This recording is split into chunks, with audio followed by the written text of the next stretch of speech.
राव खालिद साहब, एक तो ये कि आपको इस फैसले में क्या लकूना नज़र आ रहे हैं, और दूसरा ये कि इस पर अमल दरामद होता है या नहीं, ये तो सवाल तो चले अपनी जगह है, मगर क्या ये एक लीगल और मॉरल डिफीट है इजराइल के लिए और उसके सपोर्टर्स के लिए? मैं जान के अमान पाऊंगा रजू साकिब साहब से ज़रा पहली दफ़ा इख्तिलाफ करने की जसारत कर पहली रहा दफ़ा एक तो आप जी यानी इस किस्म का पहली दफ़ा ऑनलाइन ऑन एयर पहली दफ़ा। देखिए, आप एक इसराइल की जो है उसकी ताकत और उसका असर नफूज और उसकी सपोर्ट जिस किस्म की है अमेरिका में और मगरब में, उसमें ये ऑर्डर का आना ही बड़ा गनीमत है। तो इसका मतलब है कुछ चीज़ें चेंज हो रही हैं। कल हमने देखा नॉर्वे, स्पेन और आयरलैंड ने उसको सियासत के तौर पे तस्लीम किया और प्रेशर बढ़ रहा है दिन ब दिन। अमेरिका के लिए ये एक भारी पत्थर इसराइल बन चुका है। और ये जो चीज़ें हो रही हैं अब, ये बुनियादी तौर पे जो आलमी अदालत इंसाफ है उसने अपना 28 अप्रैल का ऑर्डर जो है ना रिव्यू किया है।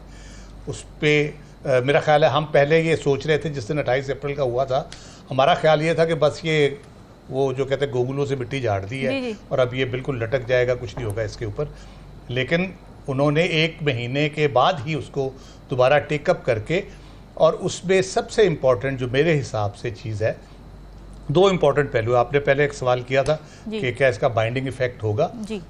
दूसरा उन्होंने लिखा है ऑर्डर में कि ये बाइंडिंग इफेक्ट होगा इसका, और तमाम पार्टीज जो भी कंसर्न पार्टीज हैं उन सब पे ये बाइंडिंग होगा इसके ऑर्डर को इम्प्लीमेंट करना। दूसरी जो बात है वो जेनोसाइड का आर्टिकल 2 और 3 इन्वोक हो गया है और उसकी तहकीकात का ऑर्डर कर दिया गया है। तो इसका मतलब है कि there is something serious about it. जब आप जेनोसाइड पे, नस्लकशी के ऊपर जब आप क्लियरली, पहले तो जा ही नहीं रहते इसके ऊपर, वो अब वो कह रहे हैं कि इसके ऊपर अब तहकीकात होंगी और ये अनहिंडर्ड होंगी, कोई उसमें इंटरफेरेंस नहीं होगा। और इसराइल और जितने भी इदारे हैं जो भी मुतलका, वो पूरी तरह कोऑपरेट करेंगे जो यूएन अम्ब्रेला के नीचे होता है या ह्यूमन राइट वॉच के नीचे होता है। जिस तरह से भी उसका वो प्रोसेस एक अगर डिटर्मन होता है तो उसके यानी हम खुशगुमानी इसके बारे में रख सकते हैं कि ये होगा।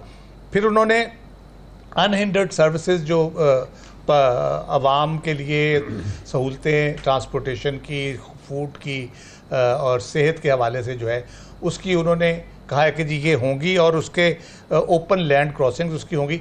रफ़ा का तो हमने पहले, यानी बुनियादी ऑर्डर तो ये रफ़ा पे ऑफेंसिव उसका उन्होंने कहा फौरी तौर पे फौजी एक्शन ख़त्म किया जाए और रोका जाए उसको।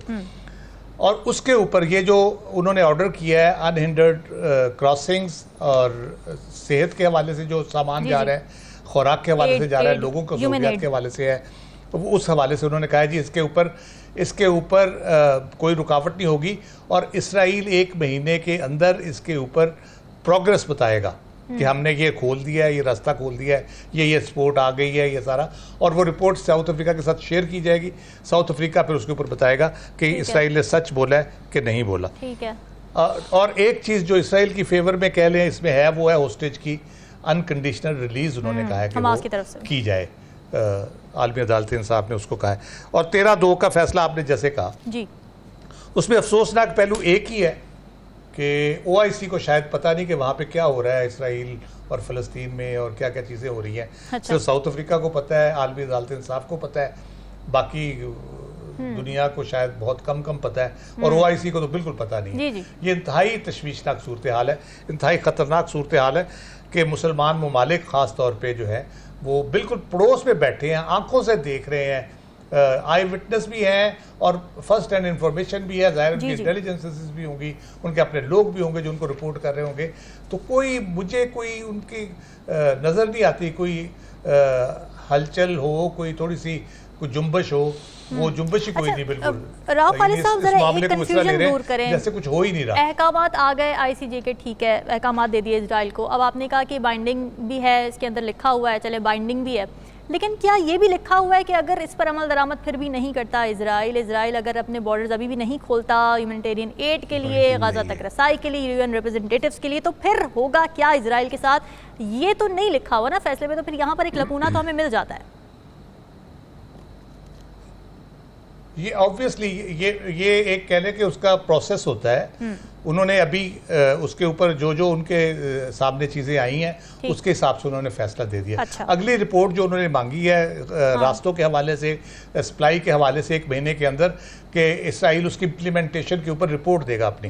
वो रिपोर्ट साउथ अफ्रीका के साथ शेयर होगी। साउथ अफ्रीका अगर कहेगा कि ये गलत रिपोर्ट है, फिर उसके बाद अगला मरहला यकीनन प्यूनिटिव मेजर्स का आएगा उसके ऊपर कि किस तरह से उसको करना है। लेकिन जाएगा फिर वो यूएन सिक्योरिटी काउंसिल या यूएन के पास ही जाएगा, क्योंकि वो सैंक्शनिंग अथॉरिटी है। या अमेरिका कुछ कर सकता है इसके ऊपर। अमेरिका अगर करने पे आए तो फिर तो ये मसला ही कोई नहीं ना, फिर तो ये बड़ी जल्दी ये मसला हल हो सकता है। लेकिन अमेरिका क्योंकि करना नहीं चाह रहा, इसलिए ये जो मैं कहता हूँ कि ये गनीमत है, जो कुछ हो रहा है ये भी गनीमत है जिस तरह से वहाँ पे हो रही है। क्योंकि बहुत से मुल्कों को, मैं यही इस्लामी ममालिक की जो मैं बात कर रहा हूँ, कम अज़ कम अब आलमी अदालत इंसाफ ने कह दिया खुदा के लिए उस फैसले की आड़ में ही को 2-4 जुमले बोल दो, उनकी हमायत कर दो इसराइलियों की, और थोड़ा सा हौसला पकड़ो और इस मामले को हल, इस फ़लस्तीनियों की हमायत में कुछ तो बोलो, कुछ तो कहो। बिल्कुल गुंग होके बैठे हो आप तो, सुमन बुकमन जिसको कहते हैं।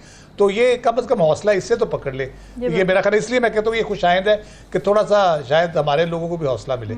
राव खालिद साहब, ये जो एक ख्वाब था कि इलेक्शंस होंगे, उसके बाद रावी चैन ही चैन लिखेगा, सियासी इस्तेहकाम आ जाएगा, सारी मुश्किलात दूर हो जाएंगी, क्या ये ख्वाब ही रह जाएगा? देखिए, वो कहते हैं we are not living in normal times. ये सूरत हाल जो है मामूल की तरफ क्यों नहीं आ पा रहे जी? ऑलमोस्ट कह ले, लेकिन बीच में कोई थोड़ा सा आता था। अब तो बिल्कुल ही वो भी जो बीच में रिस्पाइट यानी abnormality has been the normal नजर नहीं आ रही उस तरह से। हाँ जी, हाँ जी। ये बेसिक क्वेश्चन तो ये है कि क्यों नहीं इलेक्शन के बाद जो हम एक्सपेक्ट कर रहे थे वो क्यों नहीं हो रहा? मामलात नॉर्मलाइजेशन की तरफ क्यों नहीं आ रहे हैं? मामूल की तरफ क्यों नहीं हो रही चीज़ें? बल्कि आए रोज़ जो है वो तनाव में बतदरीज इजाफा होता चला जा रहा है। भले इदारों के दरमियान हो तनाव, भले सियासी जमातों के दरमियान हो।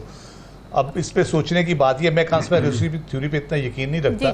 फैक्ट्स हों तो ठीक है, बंदा उसको देखता है, लेकिन इसमें मुझे मजबूरन ये कहना पड़ रहा है कि कौन है जो नहीं चाहता कि मुल्क में सियासी अफरा तफरी ख़त्म हो, सियासी इस्तेहकाम आए, 24 करोड़ आबादी का मुल्क, न्यूक्लियर मुल्क, उसमें सुकून हो और एक नॉर्मल प्रोसेस हो, डेमोक्रेटिक या बाकी। तो मैं ये नहीं कह ले कि एक नॉन बिलीवर हूँ कॉन्स्पिरेसी थ्योरी पे, लेकिन still I believe now started believing कि इसमें कुछ ना कुछ एलिमेंट्स जो है ना बाहर के हैं, जो अगयार की साजिश, शहबाज शरीफ साहब की अगर उर्दू में इस्तेमाल करूँ तो जी, अगयार की साजिश जो है ना उस पर कुछ ना कुछ आसार, कुछ ना कुछ गड़बड़ ऐसी है जो हो रही है। और उसकी सपोर्ट में मैं बड़े मंजे हुए सियासतदान हैं, इंटरनेशनल मामलात में बड़ी गहरी नज़र है, तारीख़ का इदराक रखते हैं, बड़े सीनियर साफ़ी हैं, मुशाहिद हुसैन सैयद साहब। उनका ट्वीट है जो मेरी इस कॉन्स्पिरेसी थ्योरी पे यकीन को बढ़ा रहा है। उन्होंने कहा है कि IMF चाहता है, रेट्स जो बढ़ाने की बात कर रहा है, कि पाकिस्तान के अंदर ऐसी सूरत हाल हो जाए जैसी कश्मीर में हुई थी और लोग सड़कों पे निकल आए।